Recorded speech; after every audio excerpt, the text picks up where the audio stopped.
السلام علیکم ورحمۃ اللہ وبرکاتہ۔ میں ہوں اقبال سحر اور آپ دیکھ رہے ہیں ریئل نیوز ورلڈ۔ ناظرین، ٹیکساس میں یہودی عبادت گاہ میں لوگوں کو یرغمال بنانے والے شخص کی شناخت ہو گئی ہے۔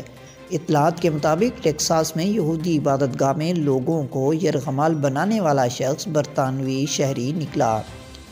امریکی تحقیقاتی ادارے FBI کا کہنا ہے کہ ریاست ٹیکساس کے شہر ڈیلس کے نواح میں ایک کنیسہ میں 4 افراد کو یرغمال بنانے والے شخص کا نام ملک فیصل اکرم تھا اور وہ برطانوی شہری تھا۔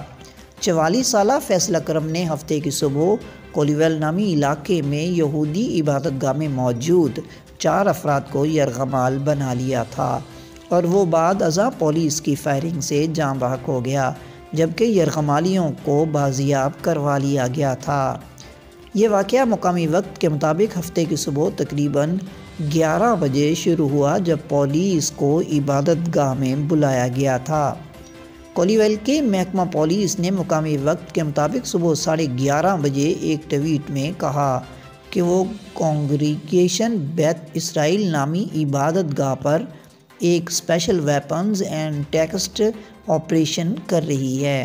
ٹویٹ میں یہ بھی کہا گیا کہ ہم آپ سے درخواست کریں گے کہ آپ اس علاقے میں جانے سے گریز کریں۔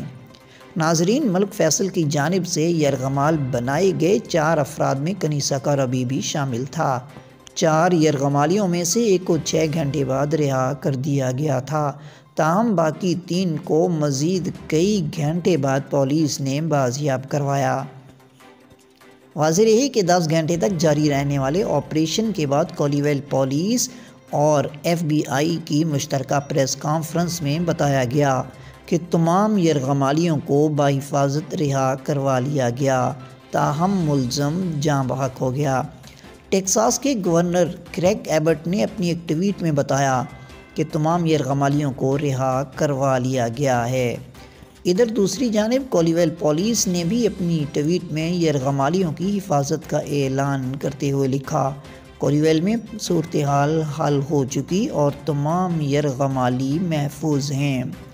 ناظرین، مزید اپڈیٹ کے لیے ہمارے ساتھ وابستہ رہیں۔